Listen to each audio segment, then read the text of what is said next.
Hello students, welcome to my channel. हम NCERT science class 9th कर रहे थे, एक्सप्लोरेशन बुक।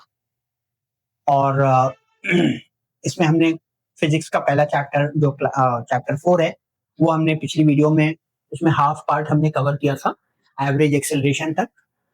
अब हम स्टार्ट करेंगे एक नया टॉपिक से, यहाँ पर ग्राफिकल रिप्रेजेंटेशन ऑफ मोशन। ये हमारा आज का टॉपिक है, ग्राफिकल रिप्रेजेंटेशन ऑफ मोशन, और ये बहुत इंपॉर्टेंट है इस नए न्यू एजुकेशन पॉलिसी के जो सिलेबस में इसको बहुत ज्यादा इंपॉर्टेंस दी गई है। पिछले बुक में एनसीईआरटी की जो बुक थी उसमें इतना ज्यादा ग्राफ पर इतना ज्यादा यानी फोकस नहीं किया गया था, बट इस बुक में ग्राफ के क्वेश्चंस भी बहुत ज्यादा हैं और हम बहुत डिटेल से इसको पढ़ेंगे। अब हम देखते हैं ग्राफिकल रिप्रेजेंटेशन में कई तरह के ग्राफ्स होते हैं। लाइक हमें पोजीशन टाइम ग्राफ हम पहले देखेंगे, डिस्कस करेंगे position time graph.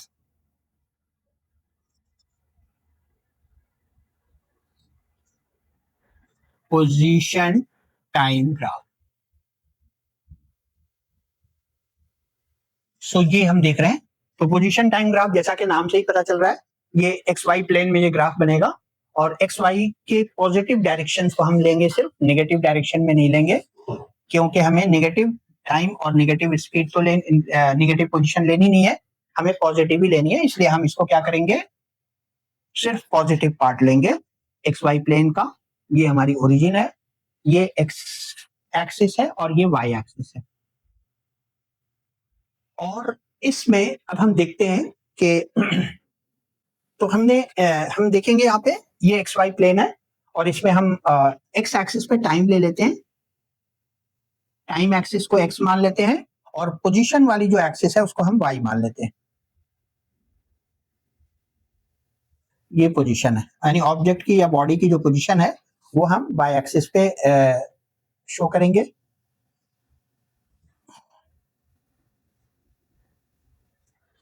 Position axis ये है और ये टाइम एक्सिस है। अब ये जो पोजीशन टाइम ग्राफ है, यानी इसके ऑब्जेक्ट के अलग अलग टाइम पर उसकी पोजीशन हम देखेंगे। तो पोजीशन टाइम ग्राफ अगर आपके यूनिफॉर्म मोशन है तो ये पोजीशन टाइम ग्राफ कुछ ऐसा बनेगा, स्ट्रेट लाइन। ये यूनिफॉर्म मोशन का पोजीशन टाइम ग्राफ है, यानी यूनिफॉर्म वेलोसिटी, यूनिफॉर्म मोशन। तो पोजीशन टाइम ग्राफ हमेशा स्ट्रेट लाइन जब बनता है तो वो कौन से मोशन में होता है, मोशन का नेचर होता है यूनिफॉर्म मोशन, यानी कांस्टेंट स्पीड से गाड़ी या ऑब्जेक्ट वो ट्रैवल कर रहा है, वो मूव कर रहा है। ये होता है स्ट्रेट लाइन मोशन, तो इसको हम कहते हैं यूनिफॉर्म मोशन। और स्ट्रेट लाइन ये ग्राफ है तो इसको हम कहेंगे यूनिफॉर्म मोशन। अब हम अगर देखें पोजीशन टाइप, अब इसमें क्या हो रहा है कि आपकी इक्वल टाइम में इक्वल डिस्टेंस कवर कर रहा है ग्राफ जो है। यानी अगर आपके ये 5 है और ये सपोज 2 है तो ये 10 होगा तो ये 4 हो जाएगा, ठीक है। ये 15 हो जाएगा तो ये 6 हो जाएगा। तो ये यानी इक्वल डिस्टेंस में इक्वल डिस्टेंस कवर कर रहा है अगर ये ऑब्जेक्ट, तो हमारा ग्राफ कैसा होगा, स्ट्रेट लाइन होगा और उसको हम कहेंगे यूनिफॉर्म मोशन। अब अगर नॉन यूनिफॉर्म मोशन की बात करें जिसमें स्पीड चेंज हो रही है कंटिन्यूअसली, ये देखिए आप, ये नॉन यूनिफॉर्म मोशन का ग्राफ है। ये ऐसे भी हो सकता है और कुछ ऐसा भी हो सकता है, मतलब स्ट्रेट लाइन नहीं होगा, दोनों तरह से बन सकता है ये। इसको हम कहते हैं नॉन यूनिफॉर्म मोशन।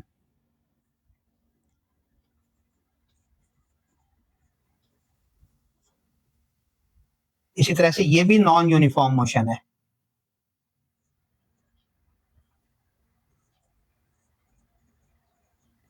ठीक है। यानी यहाँ पर अगर हम टाइम को कांस्टेंट कर दें तो डिस्टेंस हमारी यानी इक्वल टाइम में इक्वल डिस्टेंस कवर नहीं हो रही है, इसको हम कहेंगे नॉन यूनिफॉर्म मोशन। और यूनिफॉर्म मोशन में क्या होगा, इक्वल टाइम में इक्वल डिस्टेंस कवर की जा रही है। तो यूनिफॉर्म मोशन की डेफिनेशन हमने ऑलरेडी डिस्कस कर रखी है, आप वहां हमारी फर्स्ट जो वीडियो है उसको आप देख सकते हैं। तो अभी हम उसकी डिटेल में नहीं जाएंगे, यूनिफॉर्म मोशन और नॉन यूनिफॉर्म मोशन क्या होता है। हम यहाँ पर ये समझ लीजिए बस कि इक्वल टाइम में अगर इक्वल डिस्टेंस कवर कर रहा है ऑब्जेक्ट डिफरेंट टाइम इंटरवल पे तो हम उसको कहेंगे यूनिफॉर्म मोशन, और अगर इक्वल टाइम में अनइक्वल डिस्टेंस कवर कर रहा है तो उसको हम कहेंगे नॉन यूनिफॉर्म मोशन। तो ये हमारा ग्राफ होगा यूनिफॉर्म और नॉन यूनिफॉर्म मोशन का। अब अगर मान लीजिए कि आपको यूनिफॉर्म मोशन का ग्राफ दिया हुआ है और आपसे कहा जाए कि इससे स्पीड निकालो ऑब्जेक्ट की, ठीक है। ऑब्जेक्ट की स्पीड निकालनी है और ये ग्राफ जो है वो नॉन यूनिफॉर्म यूनिफॉर्म मोशन का ग्राफ है, ठीक है, ऐसा ये ग्राफ है, स्ट्रेट लाइन। तो उस केस में हम कैसे स्पीड निकालते हैं? देखिए, स्पीड निकालने के लिए मान लीजिए कोई भी इसका एक पार्ट ले लिया, एक सेक्शन ले लीजिए, मान लीजिए सपोज हमने ये और ये वाला पॉइंट ले लिया, किसी भी ग्राफ के ऊपर कोई भी दो पॉइंट ले लेंगे और उस दो पॉइंट से क्या करेंगे, यहां पर एक परपेंडिकुलर ड्रॉ कर देंगे एक्स एक्सिस पर, और इधर से एक्स एक्सिस यानी वाई एक्सिस के पैरेलल और एक्स एक्सिस के पैरेलल क्या करेंगे, और यहां पर लाइन ड्रॉ कर देंगे ऐसे। उस दोनों पॉइंट से क्या करेंगे, एक्स एक्सिस और वाई एक्सिस के पैरेलल लाइन ड्रॉ करेंगे उस ग्राफ पे, और ये हमने दो पॉइंट हमने लिया था सपोज ए और बी, और ये जो दोनों हैं यानी आप पूरा परपेंडिकुलर ही ड्रॉ कर लीजिए, अगर आपको कंफ्यूजन हो रहा है पूरा परपेंडिकुलर ड्रॉ कर लेते हैं, ठीक है। तो ये ए और बी है, इसका हमने दोनों एक्सिस पे परपेंडिकुलर ड्रॉ कर दिया, और ये पॉइंट सी है। अब हमें इस यूनिफॉर्म मोशन वाले ऑब्जेक्ट का स्पीड बतानी है, ठीक है, क्या बतानी है, स्पीड, या हम इसको वेलोसिटी कहें, तो दोनों में से कोई भी हम यूज कर सकते हैं। तो कहने का मतलब यहाँ पर ये हुआ कि एक्चुअली ये जो आपका वो है यानी परपेंडिकुलर जो ड्रॉ किया गया है उसमें जो एसी पार्ट है यानी ये 90 डिग्री है, ये आपका 90 डिग्री है, तो जो AC upon BC upon AC जो होगा वो हमारा क्या हो जाएगा, पोजीशन अपॉन टाइम। ये पोजीशन है, सपोज कि ये T1 टाइम इंटरवल है और ये T2 टाइम इंटरवल है, और इस T1 और T2 टाइम इंटरवल के बीच में जो ऑब्जेक्ट है वो हमारा कहां से कहां जा रहा है, यहां से यहां मूव कर रहा है। इसका मतलब कितना डिस्प्लेस हुआ, ये सपोज ये यहां से अगर मैं कहूं कि ये जो पोजीशन है इसकी थोड़ा नीचे का, तो ये हमारी पोजीशन, मान लीजिए ये पोजीशन हमारी सपोज P1 और P2 है, पोजीशन 1 और पोजीशन 2, ठीक है। तो T1 टाइम पर ये P1 पे था ऑब्जेक्ट, देखिए यहाँ पर, और T2 टाइम पर ऑब्जेक्ट कहां पहुंच गया, T2 पर। तो यानी जो T1 से T2 के बीच का जो टाइम इंटरवल है इसमें कितनी डिस्टेंस ऑब्जेक्ट ने वो किया, मूव किया है, P2 में से, यानी यहां से यहां तक P2 है और यहां से यहां तक P1 है, तो क्या करेंगे P2 माइनस P1 कर देंगे, तो ये डिस्टेंस आ जाएगी। यानी हमारी स्पीड का फॉर्मूला यहां से क्या बनेगा, speed is equal to distance upon time होता है। तो डिस्टेंस हमारी जो ट्रेवल की गई वो कितनी की गई है, OP2 से OP1, OP2 माइनस OP1, ये डिस्टेंस ट्रेवल की गई, यानी BC अपॉन AC। तो BC अपॉन AC हमारी डिस्टेंस ट्रेवल की गई है। तो BC की क्या वैल्यू है, OP2 और ये माइनस OP1, ये BC हो गया। तो हम ये कह सकते हैं कि ये लेंथ, ये हमारी डिस्टेंस जो है वो क्या है, OP2 माइनस OP1, इसको हम ऐसे भी लिख सकते हैं OP2 minus OP1 upon time interval क्या है, यहां से यहां तक T2 है और यहां से यहां तक T1 है, तो T2 माइनस T1। तो ये जो वैल्यू देगा हमको, ये क्या देगा, ये हमको देगा स्पीड। यानी अगर यहां से यहां तक सपोज 50 मीटर है और यहां से यहां तक सपोज, या ये 100 मीटर है और ये 50 मीटर है, और ये टाइम इंटरवल है सपोज 20 सेकेंड्स और ये 10 सेकेंड्स, तो ये अगले 10 सेकेंड में कितनी डिस्टेंस ट्रेवल किया इसने, 100 माइनस ये 50, तो 50 आ जाएगा।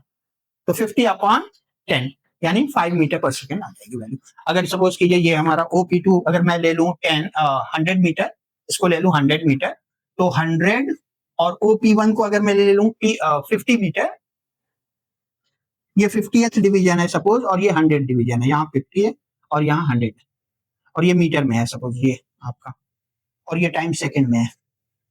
तो हम क्या लेंगे, 100 minus 50 upon time interval, suppose ये 10 है, T1 हमारा 10 है और T2 हमारा 20 सेकेंड है, तो 20 माइनस 10, यानी इस इंटरवल में, कितने इंटरवल की बात हो रही है, इस बीच की, इस बीच को ही हम मेजर कर रहे हैं। इसमें किसी भी एक सेक्शन को लेते हैं, तो हमने कोई एक सेक्शन लिया और हमने उस बीच का टाइम ले लिया, तो 20 माइनस 10, यानी हमारी स्पीड यहां से निकल आएगी कितनी, 50 अपॉन 10, यानी ये आ जाएगा कैंसिल होकर 5 मीटर पर सेकेंड। तो इस तरह से हम स्पीड भी निकाल सकते हैं, किसी भी यूनिफॉर्म मोशन की स्पीड निकाल सकते हैं, किससे? पोजीशन टाइम ग्राफ की हेल्प से। अब हम आते हैं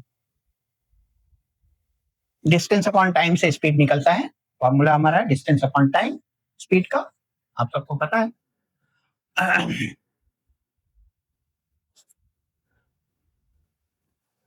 ठीक है, तो ये हो गया हमारा वेलोसिटी स्पीड या वेलोसिटी निकालने का तरीका ग्राफ के हेल्प से। अब हम आगे आते हैं वेलोसिटी टाइम ग्राफ। ठीक है, वेलोसिटी टाइम ग्राफ।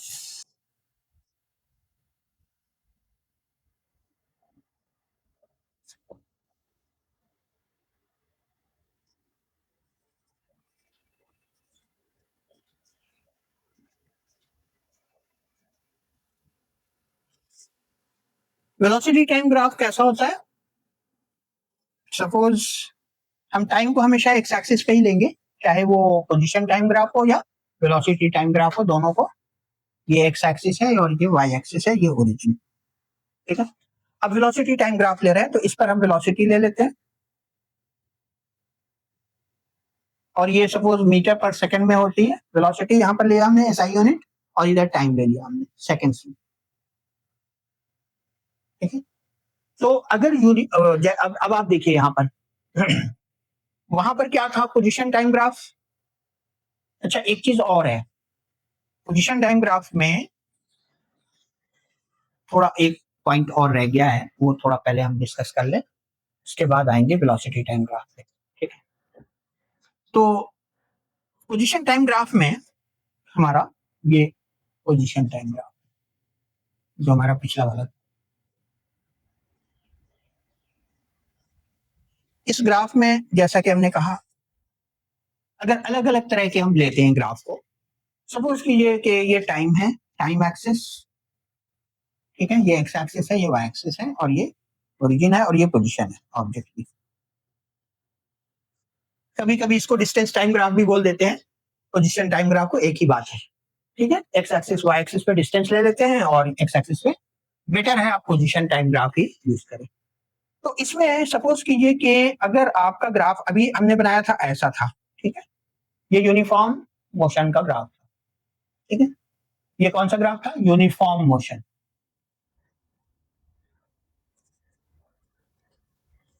अब इस यूनिफॉर्म मोशन में सपोज कीजिए दो दो अलग अलग व्हीकल्स हैं, एक व्हीकल ये है और एक व्हीकल हमारी ये भी यूनिफॉर्म मोशन में जा रही है। ये एग्जाम में अक्सर पूछा जाता है ये क्वेश्चन। दोनों यूनिफॉर्म मोशन में जा रही है, ये व्हीकल 1 है सपोज, ये व्हीकल 2 है, ये कार 1 है सपोज, ये कार 2 है। अब आपसे कहा जाए कि किस कार की स्पीड ज्यादा है।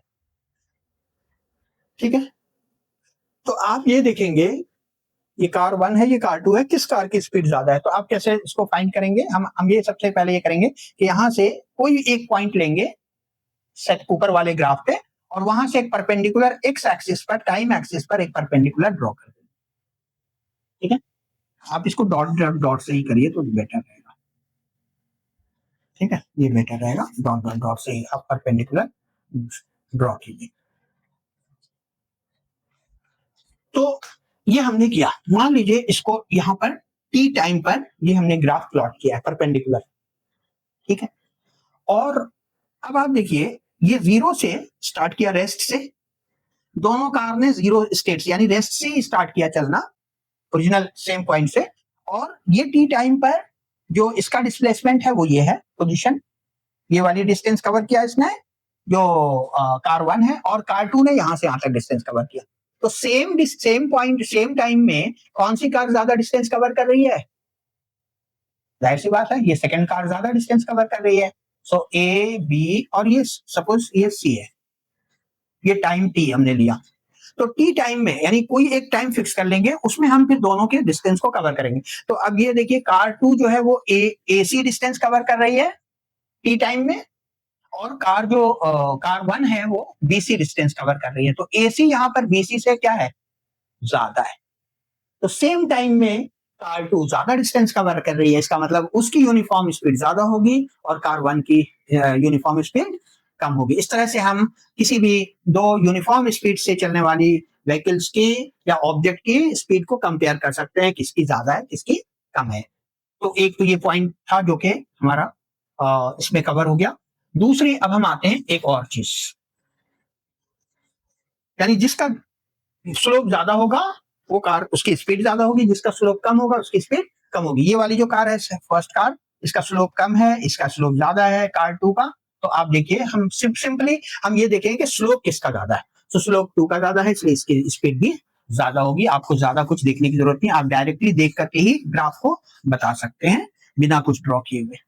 अब हम आते हैं एक और केस लेते हैं पोजीशन टाइम ग्राफ में, और वो केस ऐसा है कि सपोज ये एक्स एक्सिस है और ये वाई एक्सिस है, इस पर हमने टाइम लिया और इस पर हमने position Lee.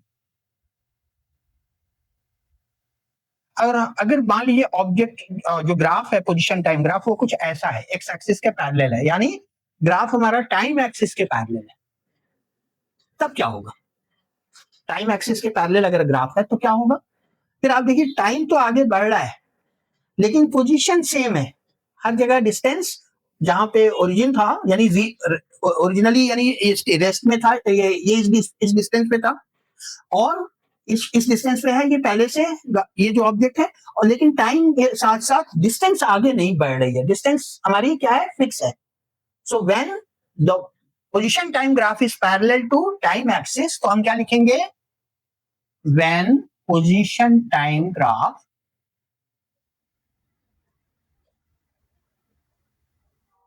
is parallel to time axis,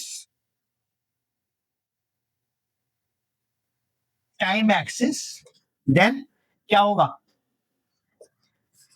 आप समझ सकते हैं कि ये टाइम के साथ साथ इसकी पोजीशन चेंज नहीं हो रही है। पोजीशन यानी हाइट जो है, वाई एक्सिस का इंटरसेप्ट चेंज नहीं हो रहा है, ये सेम है, यानी ये पैरेलल है। और ये आपके जो ये डिस्टेंस हर जगह इक्वल है। देखिए यहाँ पर भी उतनी डिस्टेंस है, पैरेलल के केस में तो हर जगह डिस्टेंस बराबर ही होगी।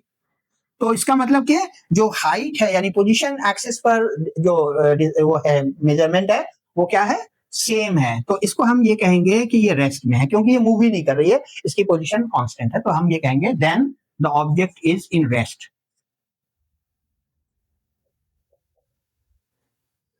यानी वो मूव नहीं कर रही है। टाइम तो बढ़ रहा है लेकिन पोजीशन इसकी बढ़ नहीं रही है आगे, इसका मतलब ये रेस्ट की पोजीशन वाला ग्राफ है। तो ये वाला ग्राफ कैसा ग्राफ हुआ? अगर ऐसा ग्राफ दे दिया जाए तो आप क्या कहेंगे? इस ग्राफ के बारे में अक्सर पूछा जाता है कि ये कैसा ग्राफ है, तो यस, तो आप ऐसे ग्राफ को क्या कहेंगे? रेस्ट वाला ग्राफ। ये हमारा ग्राफ है रेस्ट, ठीक है। इसी तरह से अब अगर मान लीजिए कि ये ग्राफ कुछ ऐसा होता, एक और केस लेते हैं।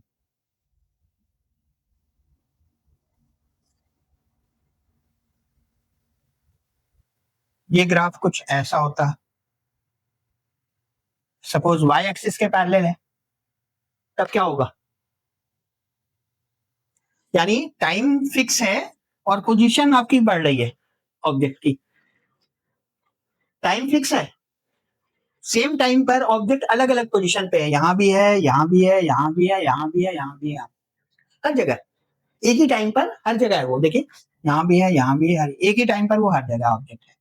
तो पोजीशन उसकी क्या हो रही है, चेंज हो रही है, बट टाइम चेंज नहीं हो रहा है। इसका मतलब क्या हुआ, ये आपके फिजिकल वर्ल्ड में ये चीज और किसी भी ऑब्जेक्ट के लिए पॉसिबल नहीं है। So this is not possible, ठीक है, इम्पॉसिबल केस है ये,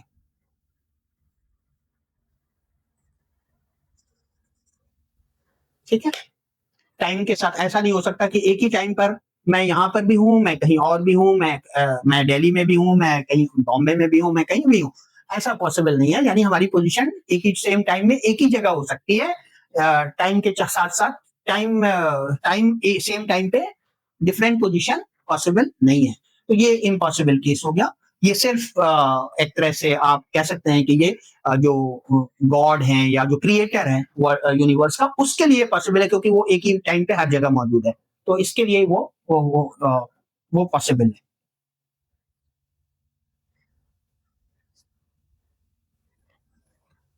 तो ऐसा ये आपके हो गए पोजीशन टाइम ग्राफ को हमने डिस्कस किया बहुत डिटेल से। अब हम आते हैं वेलोसिटी टाइम ग्राफ पर।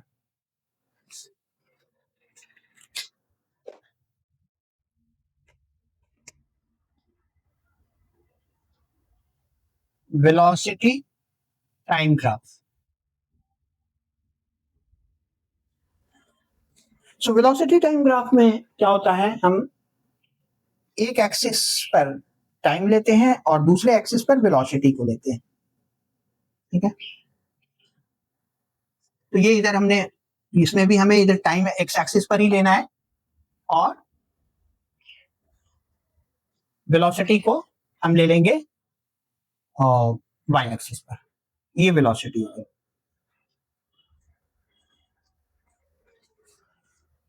तो इसका जो वेलोसिटी टाइम ग्राफ होगा वो अगर कुछ ऐसा है सपोज, तब क्या होगा, यानी टाइम के साथ साथ वेलोसिटी सेम रेशियो में, सेम प्रोपोर्शन में बढ़ रही है।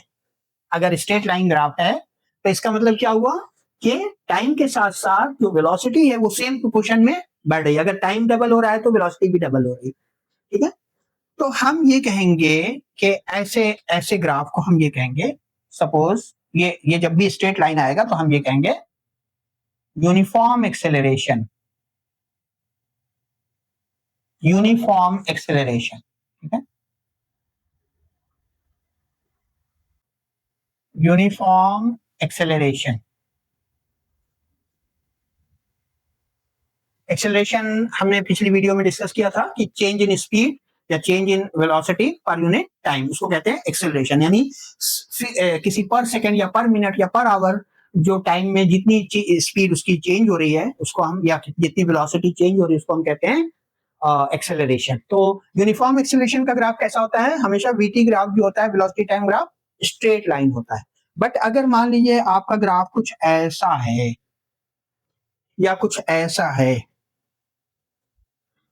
ठीक है, तो यहां पर ये नॉन यूनिफॉर्म मोशन है। ये कौन सा है, ये नॉन कर्व है ना।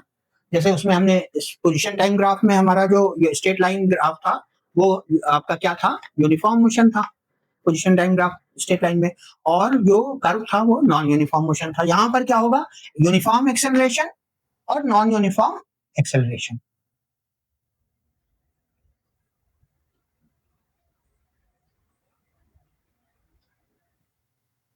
ये भी नॉन यूनिफॉर्म एक्सेलरेशन।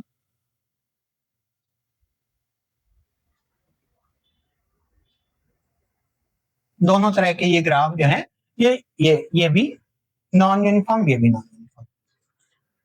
तो बस स्ट्रेट लाइन का जो है वो यूनिफॉर्म एक्सेलरेशन का ग्राफ है। यानी यहां पर क्या हो रहा है, नॉन यूनिफॉर्म मोशन में क्या, सेम प्रोपोर्शन में टाइम के साथ वेलोसिटी इंक्रीज या डिक्रीज नहीं करेगी, तो उसको हम कहेंगे नॉन यूनिफॉर्म एक्सेलरेशन। और जो सेम प्रोपोर्शन में टाइम के साथ स्पीड जो है वेलोसिटी इंक्रीज या डिक्रीज करती है उसको कहते हैं यूनिफॉर्म एक्सेलरेशन। सो ये हमारे नॉन यूनिफॉर्म और यूनिफॉर्म एक्सेलरेशन के ग्राफ कुछ ऐसे होंगे। अब अगर मान लीजिए आपका ग्राफ कुछ ये ऐसा है, सपोज बीटी ग्राफ जो है, वेलोसिटी टाइम ग्राफ आपका कुछ ऐसा है। सपोज ये ग्राफ कुछ ऐसा है ठीक है, आपको दे दिया जाए ये ग्राफ, इस ग्राफ के बारे में नेचर ऑफ मोशन बताओ। हा? यानी एक्स एक्सिस के पैरेलल है तो क्या होगा, मोशन का नेचर क्या होगा। यहाँ पर देख रहे हैं आप, टाइम तो आगे बढ़ रहा है, वेलोसिटी सेम हाइट पे है ना, सेम हाइट पे। तो टाइम के साथ वेलोसिटी सेम है, यानी वेलोसिटी चेंज नहीं हो रही, तो देयर इज नो एक्सेलरेशन, यानी एक्सेलरेशन यहाँ पे क्या हो गया, जीरो। तो acceleration is equal to zero. इस एक्सेलरेशन को हम ए से डिनोट करते हैं, तो ए इक्वल टू जीरो हो जाएगा यहाँ पर। यानी ए इक्वल टू जीरो होने का मतलब कांस्टेंट वेलोसिटी से जा रही है, यूनिफॉर्म वेलोसिटी से जा रही है, ये यूनिफॉर्म वेलोसिटी से जा रही है, यानी यूनिफॉर्म मोशन है इसका। तो एक्चुअली जो वहां पर ग्राफ, पोजीशन टाइम ग्राफ में हमारा ग्राफ ऐसा होता था, ऐसे जाता था, वो यूनिफॉर्म मोशन होता था। वीटी ग्राफ में यही वही जो ग्राफ था अब वो ऐसा हो जाएगा, पैरेलल हो जाएगा। ठीक है, ये डिफरेंस है दोनों में। वीटी ग्राफ में ये पैरेलल बता, ये जो पैरेलल होता है ये टाइम एक्सिस के, ये क्या बता रहा होता है, ये यूनिफॉर्म मोशन बता रहा होता है, यानी एक्सेलरेशन इज 0।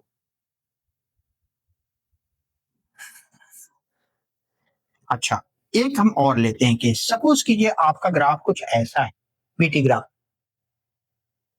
डाउनवर्ड्स आ रहा है, वहां अभी तक अपवर्ड जा रहा था और पैरेलल था, अब यहाँ डाउनवर्ड आ रहा है, यानी टाइम के साथ साथ जो टाइम के साथ साथ वेलोसिटी कम हो रही है। यहां पर देखिए टाइम t1 था तो वेलोसिटी इसकी ये थी, है ना, ये वेलोसिटी थी, ये यहां से यहां तक आपकी ये वेलोसिटी थी, यहां से यहां तक। ठीक है, इसको ओ ए मान लें, तो ओ ए हमारी वेलोसिटी थी ओ t1 टाइम पे। ठीक है, अब टाइम हमने t2 कर दिया, आगे बढ़ गया, t2 टाइम क्या हो गया, सपोज टाइम हो गया t2, तो अब t2 पे इस वेलोसिटी क्या है, इस टाइम पे ऑब्जेक्ट की वेलोसिटी क्या है, इसके लिए हमें परपेंडिकुलर ड्रॉ करना पड़ेगा। तो ये जो हाइट होगी ये हमारी t2 टाइम की वेलोसिटी है, और ये वेलोसिटी ऑब्वियसली ये कम हो गई। यहां से देखिए, इसको अगर हम देखें तो इसको अगर b मान लें तो ओ ए जो है वो ओ बी से ज्यादा है, so O A is greater than O B, यानी टाइम तो आगे बढ़ गया बट पोजीशन उसकी जो वेलोसिटी है वो कम हो गई। तो वेलोसिटी कम हो रही है टाइम के साथ साथ, इसका मतलब, और ये स्ट्रेट लाइन में है ये ग्राफ, तो हम ये कहेंगे कि यूनिफॉर्म रिटार्डेशन का ग्राफ है, जिसको हम नेगेटिव एक्सेलरेशन भी कहते हैं, उसको हम कहेंगे यूनिफॉर्म रिटार्डेशन। इस ग्राफ को क्या कहेंगे, यूनिफॉर्म रिटार्डेशन, यानी वेलोसिटी जिसमें कम हो रही होती, कंटिन्यूअसली सेम प्रोपोर्शन में कम हो रही होती। जैसे हमने स्पीड हमारी, मैं जा रहा हूं और एकदम से हमने ब्रेक लगाया और ब्रेक लगाने के बाद हमारी स्पीड कॉन्स्टेंटली डिक्रीज कर रही है, तो हम ये कहेंगे कि यूनिफॉर्म रिटार्डेशन। ठीक है, और ये यूनिफॉर्म रिटार्डेशन के लिए स्ट्रेट लाइन होना जरूरी है, डाउनवर्ड्स आएगा ग्राफ और स्ट्रेट लाइन आएगा, तो हम उसको कहेंगे यूनिफॉर्म रिटार्डेशन। यानी रिटार्डेशन क्या होता है, नेगेटिव एक्सेलरेशन को भी हम रिटार्डेशन कहते हैं, नेगेटिव एक्सेलरेशन।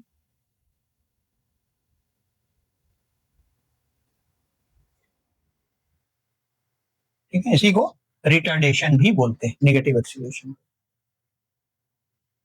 तो आप देख रहे हैं कि टाइम के साथ साथ वेलोसिटी कम हो रही है। ठीक है, यहाँ पर इतनी वेलोसिटी थी, यहाँ पर कम हो गई, टाइम t2 टाइम पर वेलोसिटी कम हो गई, इसलिए रिटार्डेशन आ गया। अब हम एक केस लेते हैं, सपोज एक और ग्राफ, वीटी ग्राफ लेते हैं, वेलोसिटी टाइम ग्राफ, और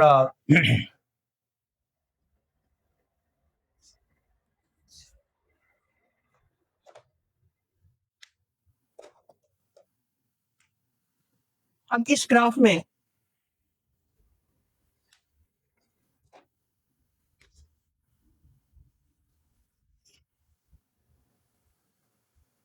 ये भी वीटी ग्राफ है, वेलोसिटी टाइम ग्राफ।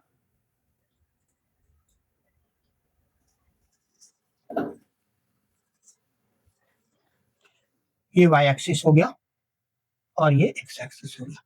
अब अगर मान लीजिए कि ये ग्राफ कुछ ऐसा आ रहा है, ऐसा जा रहा था, तो हमने कहा था कि नॉन यूनिफॉर्म एक्सेलरेशन कर्व था, अगर ऊपर की तरफ जा रहा है तो non uniform acceleration, straight line थी तो यूनिफॉर्म एक्सेलरेशन।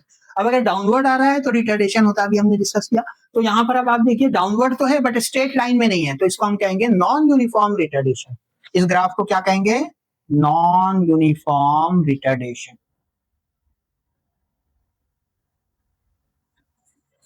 ये है नॉन यूनिफॉर्म रिटार्डेशन का ग्राफ। तो अभी अब ये चीज मेरे ख्याल से आपको क्लियर हो गई होगी, ये ओरिजिन है।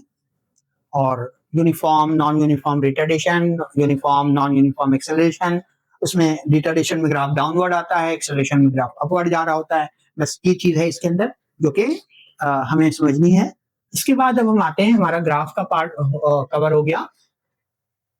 अब हम आते हैं नेक्स्ट टॉपिक पर, जो हमारा equation of motion. Kinematic equation या उसको हम इक्वेशन ऑफ मोशन भी कहते हैं।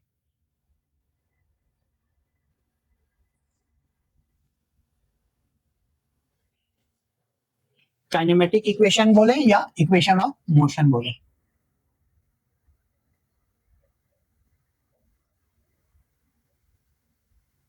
ये वाला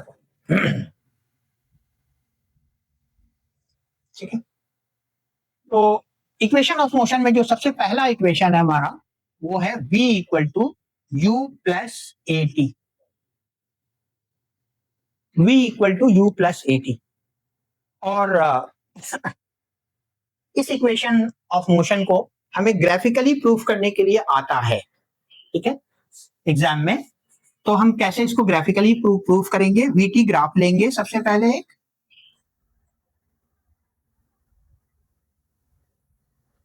ये वीटी ग्राफ हमने ले लिया, इस पे टाइम ले लिया, ये टाइम एक्सिस है और ये वेलोसिटी एक्सिस है, ठीक है। अब इसमें हम एक यूनिफॉर्म, ये हमेशा जो इक्वेशन ऑफ मोशन है किसके लिए है, ये किस पे अप्लाई होता है, ये वाले फॉर्मूले ये केवल यूनिफॉर्म एक्सेलरेशन के केस में अप्लाई होता है। ये फॉर्मूले जितने भी होंगे इक्वेशन ऑफ मोशन में ये अप्लाई होंगे यूनिफॉर्म एक्सेलरेशन के केस में, यानी से टाइम के साथ स्पीड सेम प्रोपोर्शन में इंक्रीज या डिक्रीज करें, यूनिफॉर्म रिटार्डेशन हो या यूनिफॉर्म एक्सेलरेशन हो, उन दोनों केस पे ये दोनों इक्वेशन ऑफ मोशन अप्लाई होते हैं। नॉन यूनिफॉर्म एक्सेलरेशन पे अप्लाई बिल्कुल नहीं होता है। तो यूनिफॉर्म एक्सेलरेशन के केस में ये अप्लाई होगा, ठीक है। ये चीज याद रखनी है कि ये यूनिफॉर्म एक्सेलरेशन पे भी पे ही सिर्फ अप्लाई होगा। हो सकता है ऑब्जेक्टिव में क्वेश्चन आ भी जाए कि whether equation of motion applies on non-uniform motion or uniform motion or uniform acceleration, non-uniform acceleration, इस तरह के क्वेश्चंस आ सकते हैं। तो आपको ये यूनिफॉर्म एक्सेलरेशन बताना है। सो अब ये ग्राफ है हमारा, सपोज कीजिए कि ये u है हमारी इनिशियल वेलोसिटी, इसको हम u मान लेते हैं, और जो फाइनल वेलोसिटी ये पॉइंट मान लीजिए b है, ठीक है, ये b तक जा रहा है, a से b तक जा रहा है। तो u वेलोसिटी से अब ये वेलोसिटी इसकी बढ़ के हो गई टी टाइम में, सपोज ये v हो गई, ये v है, ठीक है। और ये टाइम इंटरवल हम यहाँ पे दिखा दें, यहाँ पर एक डॉट डॉट डॉट से परपेंडिकुलर एक्स एक्सिस पे भी ड्रॉ कर ले तो टाइम यहाँ से हमें निकल आएगा।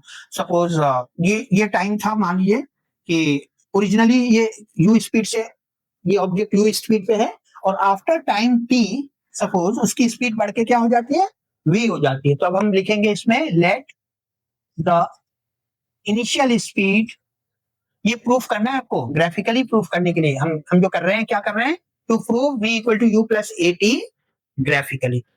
सो ये है to prove v equal to you plus A T graphically, ये हमारा प्रॉब्लम है, इसको हमें प्रूफ करना है। तो चलिए लेट हम क्या करेंगे, ये डायग्राम बनाएंगे एक बीटी ग्राफ में, और फिर हम लिखेंगे late the initial velocity of the object be u, and after time t and after t time या t seconds कह लीजिए, after t time its velocity increases to v, बढ़ के v हो जाती है, increases to v। अब हम ये बताना है कि अब आप देखिए यहाँ पर एक्सेलरेशन होता क्या है।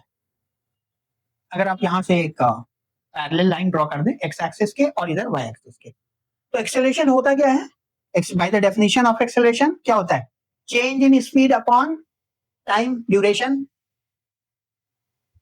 चेंज इन स्पीड या change in velocity upon time, यही तो होता है, change in velocity upon time, time interval,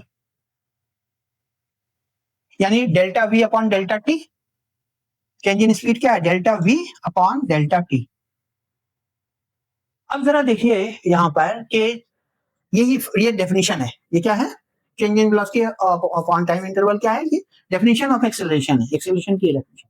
तो यहाँ पर क्या हो रहा है, अब आप देखिए कि डेल्टा वी कितना हुआ, यानी u स्पीड इनिशियली थी उसकी, और आफ्टर टाइम t क्या हो जाती है, स्पीड उसकी v हो जाती है बढ़ के। इसका मतलब क्या हुआ कि चेंज इन स्पीड क्या हो गई, v माइनस यू, सो ये चेंज इन स्पीड आ गई, v minus you upon delta t क्या है, दिस इज t, जीरो से स्टार्टिंग में जीरो पोजीशन पे थी अभी, और यानी टाइम अभी हम टाइम काउंट नहीं हो रहा था, after time t its speed becomes v, सो यहाँ पर टाइम इंटरवल क्या ले लेंगे, इसको बल्कि स्मॉल t कर लीजिए, ठीक है। तो टाइम इंटरवल हमने इसको स्मॉल t ले लिया, यहां से t टाइम पर उसकी स्पीड क्या हो गई, वो हो गई v। तो ये a की वैल्यू क्या आ गई यहाँ पर, अब आप देखिए v minus you upon T. So अगर हम इसको क्रॉस मल्टीप्लाई कर लें तो यहां से क्या निकल आएगा, a t equal to v minus u, a t equal to v minus u, यानी v equal to you plus A t, ये आ गया आपका v equal to you plus A t. अब आप इसको यहां से मिटा लें, बल्कि यही लिख लीजिए v इक्वल टू यू, ये u इधर आ गया u प्लस ए टी। देखिए तो यही प्रूफ करना था, ये इक्वेशन ऑफ मोशन का पहला फॉर्मूला है v equal to you plus A t, जो हमने ग्राफिकली प्रूफ कर दिया।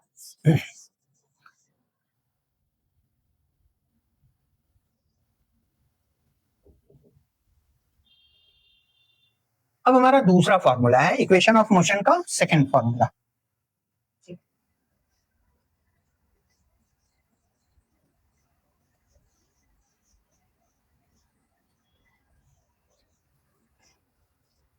सो इक्वेशन ऑफ मोशन का जो सेकंड फॉर्मूला है हमारा, वो है s is equal to u t plus half a t square, ये सेकंड फॉर्मूला है। s is equal to u t plus half a t square, तो इसको भी हम ऐसे ही ग्राफ बनाएंगे, वीटी ग्राफ। ये टाइम हो गया इधर, ये ओरिजिन है, ये एक्स एक्सिस है, ये वाई एक्सिस है, और ये आपकी वेलोसिटी है वीटी, और ये टाइम वीटी ग्राफ, ठीक। हम अभी इसको टी लिखते हैं।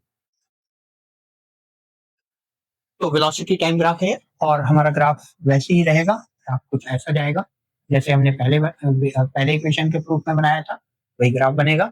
अब यहाँ से ये हमारी इनिशियल वेलोसिटी है u, सपोज ये u है, और जो ग्राफ है आफ्टर टाइम t, उसकी वेलोसिटी बढ़ के क्या हो जाती है, यहाँ से यहाँ तक t टाइम है सपोज, तो इसकी वेलोसिटी बढ़ के ये हो जाती है, ये यहाँ से यहाँ तक, यानी यहाँ से एक पैरेलल लाइन ड्रॉ करिए, तो उसकी वेलोसिटी t टाइम पर कितनी हो गई, सपोज ये v हो गई, तो ये v है आपका, तो ये आपका हो गया v।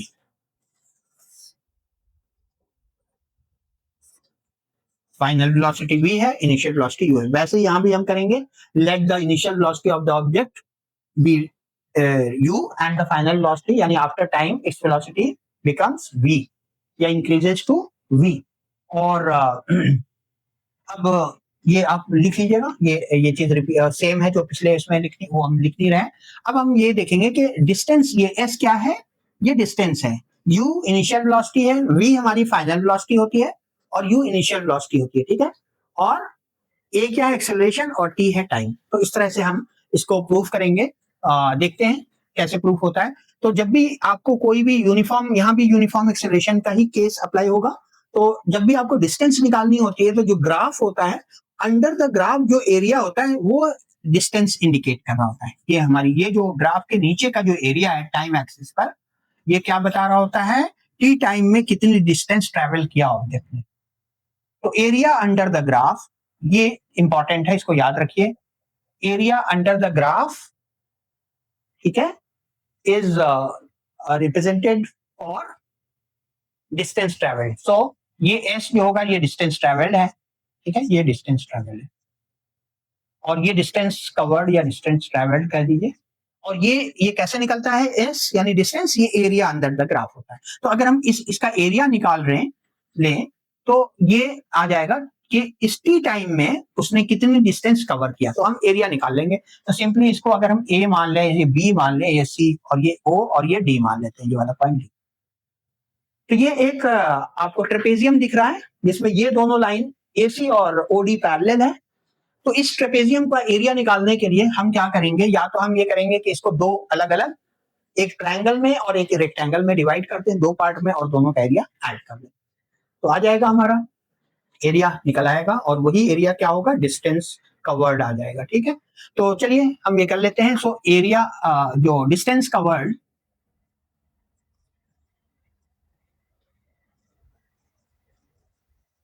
यानी S इज इक्वल टू क्या होगा, area of triangle ABD, area of triangle ABD plus area of triangle, area of rectangle OCBD, OCBD। ये रेक्टेंगल है, ये ट्रायंगल है, ठीक है, ये रेक्टेंगल है और ये ट्रायंगल। इन दोनों का एरिया निकाल के ऐड कर दिया, आपके डिस्टेंस आ जाएगी। तो चलिए, एरिया ऑफ ट्रायंगल ABD क्या होगा, half into base into height होता है, तो बेस हमारा ये है और हाइट ये है, यानी AB बाई BD हो जाएगा, half into AB by BD।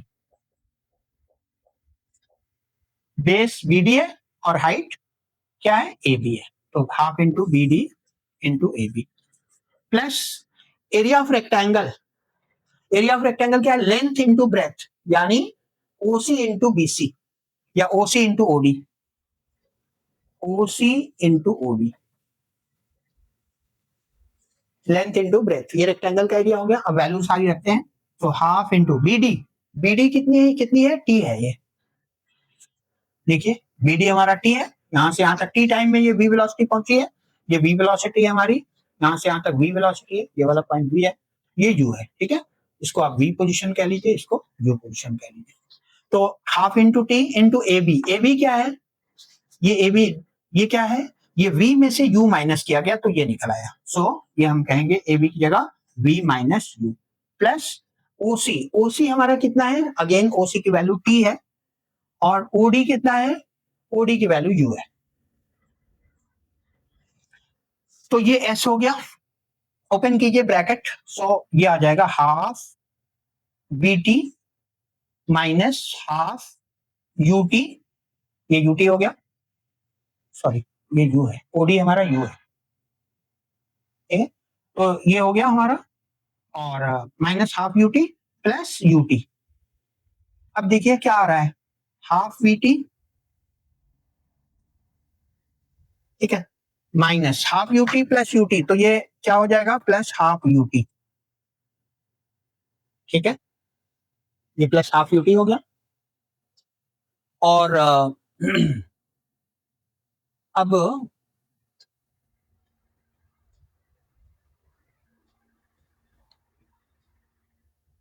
वैसे हम एक और काम कर सकते थे यहाँ पर, इसको मिटा देते हैं। अब हम यहाँ ये कर ले कि चूंकि हमने पिछले इक्वेशन में पिछले इक्वेशन ऑफ मोशन में हमने क्या प्रूव किया था कि एक क्या होता था, V equal to you plus a t होता था, V equal to you plus a t, ये होता था ना पहला इक्वेशन ऑफ मोशन, क्या था, V equal to you plus a t, जो हमने प्रूव किया था। तो V माइनस यू की वैल्यू क्या हो सकती है, एटी के बराबर, यहां से निकाल लीजिए। तो V माइनस यू की जगह हम क्या लिख देंगे, एटी लिख देंगे, तो half into T into eighty plus UT. तो देखिए S इज इक्वल टू क्या आ गया, यूटी प्लस हाफ ए, एटी इंटू टी यानी एटी स्क्वायर। देखिए तो हमारा इक्वेशन डिस्टेंस निकल आया, इस फॉर्मूले से डिस्टेंस प्रूफ हमने कर दिया। तो यहाँ पर हमने क्या यूज किया है, V माइनस यू की जगह रिप्लेस किससे किया है, इससे रिप्लेस किया है। तो ये equation of motion second formula जो था हमारा, वो भी हमने प्रूफ कर दिया।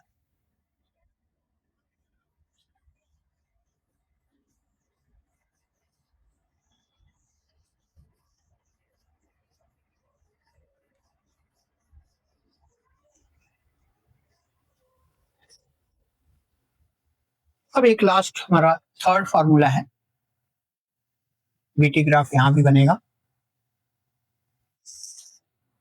ठीक है, ये ओरिजिन है, ये टाइम टी है, ये u वेलोसिटी है और ये v वेलोसिटी है, ठीक है, ये v वेलोसिटी है।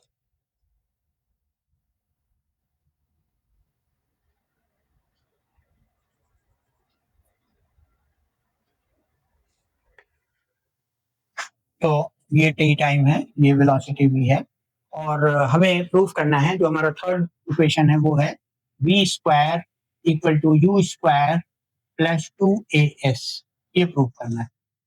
यानी फाइनल वेलोसिटी भी है, यू इनिशियल वेलोसिटी है, एक यूनिफॉर्म एक्सेलरेशन है, और एस क्या है, हमारी डिस्टेंस कवर्ड है।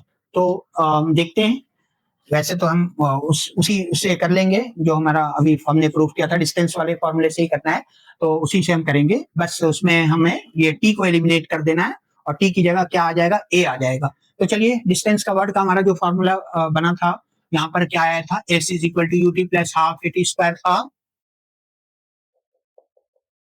ठीक है, यही था फॉर्मूला।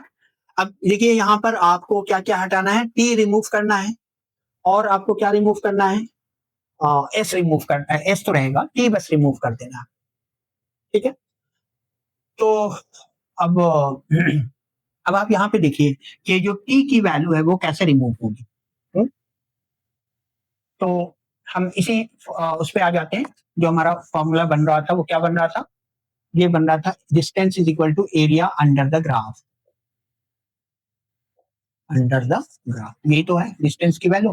तो एरिया अंडर द ग्राफ हमारा क्या होगा, ए बी, ये सी है और ये डी है। तो चलिए, ये पूरा एरिया हमें लेना है एस के लिए, या हम कह सकते हैं कि ये v की वैल्यू आप देखिए क्या आ रही है यहाँ से, तो v की वैल्यू आपकी, और s हमारा क्या है, एरिया अंडर द ग्राफ है, तो वैल्यू रखिए। तो यहाँ से आ जाएगा हाफ इंटू, ये टाइम t है, इधर हमने टाइम लिया, इधर हमने वेलोसिटी ली, ठीक है। तो यहाँ पर हो जाएगा area of triangle A B D plus area of rectangle D B C O, T B C O, चलिए वैल्यू रखते हैं। तो half area of triangle, half into base into height, तो यहाँ पर u आ जाएगा हमारा, ये बेस हमारा t है और हाइट कितनी है, इसकी हाइट v माइनस यू है, ठीक है। तो ये आ जाएगी v माइनस यू,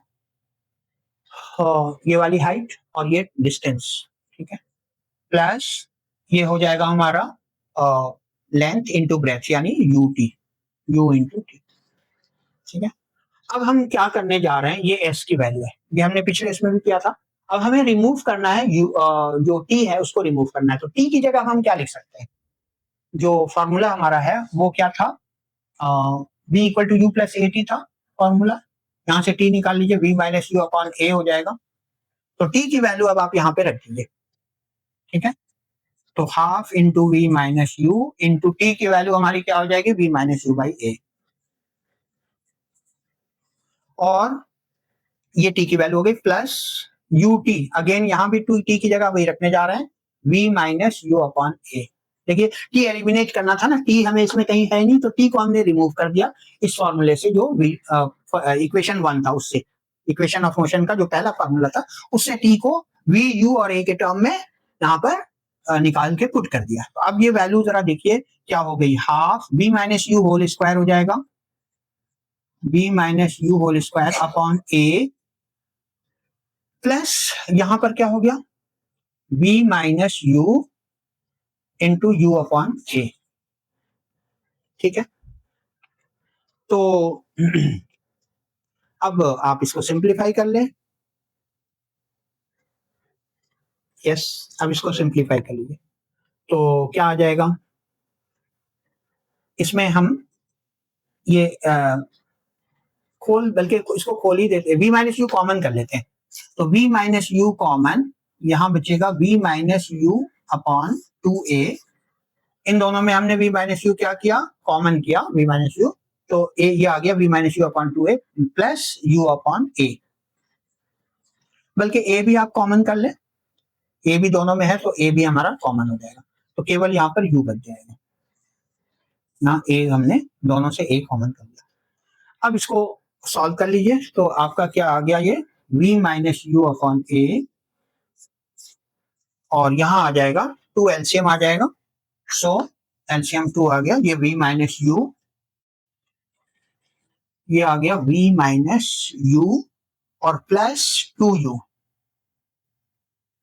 तो देखिए ये वैल्यू क्या आ गई, v माइनस यू अपॉन ए और ये आपका u बचेगा, तो v प्लस u अपॉन 2। अब देखिए तो ये मल्टीप्लाई कर दिए, तो ये v plus v minus you into v plus u क्या होता है, a plus b a minus b की आइडेंटिटी, ये हो जाएगी a square minus b square, यानी क्या आ गई इसकी वैल्यू। अब यहां से इसको आप लिख लीजिए यहाँ पर, अब आपका फाइनल प्रूफ होने वाला है, ये आंसर आ गया, ये हो गया v minus you into v plus u, तो v square minus u square, तो ये आ गया v square minus u square upon देखिए 2a, ये 2a अब क्रॉस मल्टीप्लाई कर दीजिए, तो v square minus u square equal to 2as, ये भी हमारा थर्ड इक्वेशन भी प्रूफ हो गया, v square equal to u square minus v square minus u square equal to 2as, या हम इसको कभी कभी इस फॉर्म में भी लिखते हैं v square equal to u square plus 2as, दोनों फॉर्म में आप याद कर सकते। तो ये हमारा यहाँ पर ग्राफिकल रिप्रेजेंटेशन, ग्राफिकल मेथड से हमने इक्वेशन ऑफ मोशन को प्रूफ कर दिया, तीनों इक्वेशंस को। ये एग्जाम में आता है प्रूफ करने, कोई एक इक्वेशन आपको दिया जा सकता है प्रूफ करने के लिए, जो अभी कमिंग यूटी आ रहे हैं, जिन लोगों के नहीं हुए हैं उनको उनमें ये आ सकता है, जुलाई में जो यूटी होने वाला है जिन लोगों का, उनके लिए इम्पोर्टेंट है। और बस इसमें एक लास्ट पॉइंट रह गया हमारा, motion in uniform circular motion, last हमारा टॉपिक है, ये मोशन इन अ प्लेन का टॉपिक है, यानी अभी तक हम डिस्कस कर रहे थे motion straight in straight line, और अब हम डिस्कस करने जा रहे हैं यूनिफॉर्म सर्कुलर मोशन, जो कि मोशन इन अ प्लेन है, कुछ ऐसा इस टाइप का मोशन उसका डायग्राम होगा, या कुछ ऐसा डायग्राम होगा, है ना, ये सब मोशन इन अ प्लेन का डायग्राम है, लाइक पैराबोला के शेप में ऐसा कुछ मोशन, आपने कोई चीज ऐसे थ्रो की तो वो कुछ इस टाइप का उसका पाथ होगा। मतलब जब आप किसी सर्कुलर पाथ पे, किसी गोल चक्कर पे आप, या किसी सर्कुलर पाथ पे आप चल रहे होते हैं यूनिफॉर्म मोशन में, तो आपका यूनिफॉर्म सर्कुलर मोशन बोला जाएगा वहां पर। तो तो अब यहाँ पर अब आप यूनिफॉर्म सर्कुलर मोशन पढ़ रहे हैं, तो यहाँ पर ये वाला डायग्राम इसका बनेगा। इसमें क्या हो रहा है कि स्पीड जो होती है वो यूनिफॉर्म सर्कुलर मोशन में स्पीड कांस्टेंट होती है, यानी एक कांस्टेंट स्पीड से आप मूव कर रहे हैं, सपोज कि ये 20 मीटर पर सेकंड की या 10 मीटर पर सेकंड की स्पीड से आप मूव कर रहे हैं, तो आपकी स्पीड कांस्टेंट है, ठीक है, ये ऑब्जेक्ट है, सपोज ये मूव कर रहा है इस पाथ पे, तो अब आप देखिए कि वेलोसिटी कांस्टेंट नहीं है, यानी यूनिफॉर्म वेलोसिटी नहीं है, यूनिफॉर्म स्पीड है, कांस्टेंट स्पीड है। क्यों वेलोसिटी यूनिफॉर्म क्यों नहीं है, क्योंकि इसका डायरेक्शन हर पोजीशन पे, हर पॉइंट पे क्या हो रहा है, चेंज हो रहा है। देखिए यहाँ पर डायरेक्शन कुछ और है, यहाँ पर डायरेक्शन कुछ और है, यानी जो टेंजेंशियल डायरेक्शन होता है वही ऑब्जेक्ट का डायरेक्शन उस पॉइंट पर होता है। तो जैसे इस पॉइंट पर ऑब्जेक्ट का डायरेक्शन ये हो गया टेंजेंट, इस पॉइंट पर जो टेंजेंट होगा, इस पॉइंट पर जो टेंजेंट होगा वो डायरेक्शन आपको इंडिकेट करेगा। इसी तरह से इस पॉइंट पर डायरेक्शन आप देखिए बिल्कुल ही चेंज हो गया, यहाँ पर आपका और चेंज हो गया, यानी आप देखिए कंटिन्यूअस इसके डायरेक्शंस क्या हो रहे हैं, जो है वो चेंज हो रहा है ऑब्जेक्ट के। तो इसलिए वेलोसिटी इसकी चेंज हो रही है, क्योंकि velocity is a vector quantity, उसमें मैग्नीट्यूड और डायरेक्शन दोनों, मैग्नीट्यूड के साथ डायरेक्शन भी होना, फिक्स होना जरूरी होता है, तभी हम उसको वेलोसिटी कहेंगे, अदरवाइज वो स्पीड बोला जाएगा, सिर्फ मैग्नीट्यूड है। तो इसलिए कोई भी यूनिफॉर्म सर्कुलर मोशन में स्पीड तो कांस्टेंट होती है, बट वेलोसिटी कांस्टेंट नहीं होती है, बिकॉज उनकी उसका जो डायरेक्शन है ऑब्जेक्ट का हर पॉइंट पर क्या हो रहा होता है, चेंज हो रहा होता है। So speed is constant but velocity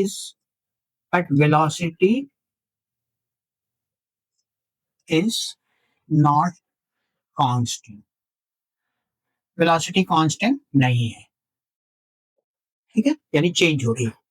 तो velocity, because velocity depends upon direction also, तो डायरेक्शन चेंज हो रहा है तो वेलोसिटी भी चेंज हो रही है। तो ये यूनिफॉर्म सर्कुलर मोशन में आपको ये डायग्राम, ये चीज इंपॉर्टेंट है, अक्सर पूछा जाता है कि क्या यूनिफॉर्म सर्कुलर मोशन में वेलोसिटी भी कांस्टेंट होती है या नहीं होती है स्पीड के साथ साथ, तो आपको कहना है कि नहीं, यूनिफॉर्म वेलोसिटी नहीं होती है। अब आ जाइए आप इसका जो स्पीड है उसको निकालने का फॉर्मूला क्या होता है, यूनिफॉर्म सर्कुलर मोशन में स्पीड कैसे निकालते हैं, तो जो डिस्टेंस अपॉन टाइम है, यानी अगर सपोज टी टाइम में ये 1 रिवोल्यूशन कर रहा है ऑब्जेक्ट, एक चक्कर लगा रहा है सर्कुलर पाथ पे, तो जो डिस्टेंस अपॉन टाइम है वही तो हमारा होता है स्पीड। तो सर्कुलर मोशन में जो स्पीड निकाली जाएगी वो कैसे निकलेगी, डिस्टेंस कितनी कवर किया एक चक्कर में, 1 राउंड में 2 पाई आर, ये जो लेंथ है, लेंथ ऑफ द पाथ यानी सरकमफेरेंस, ये 2 पाई आर होता है। सर्कुलर पाथ की जो लेंथ होती है वो 2 पाई आर होती है, और टाइम से डिवाइड कर देंगे। सो जो इसकी रेडियस होगी वो आर हो गई, और टी टाइम में ये एक चक्कर लगा रहा है, तो 2 पाई आर अपॉन टी, ये हमारी सर्कुलर मोशन की स्पीड निकालने का फॉर्मूला है। वेयर आर क्या है? Where r stands for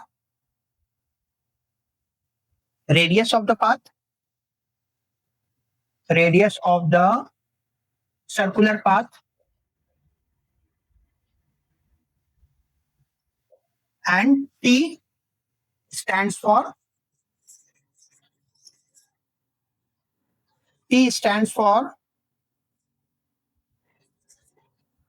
time of one revolution, एक चक्कर का टाइम ऑफ वन रिवोल्यूशन। जो ऑब्जेक्ट है वो एक चक्कर कितनी देर में लगा रहा है, वन रिवोल्यूशन। तो ये आपका वो पूरा चैप्टर है इसका, इस चैप्टर 4 जो हमारा डिस्क्राइबिंग मोशन था चैप्टर क्लास 9 का एनसीईआरटी और सीबीएसई के लिए जो है रिकमेंडेड, उसके लिए ये लास्ट टॉपिक था। और इसके लिए आपको अगर इसके जो बाकी के पार्ट हैं वो हमारी फर्स्ट वीडियो में है, वो आप हमारी फर्स्ट वीडियो को भी रिफर कर सकते, उसको देख सकते हैं। आपको अगर वीडियो पसंद आई हो तो आप लाइक करें, दोस्तों को शेयर करें और चैनल को सब्सक्राइब करें। Thank you very much.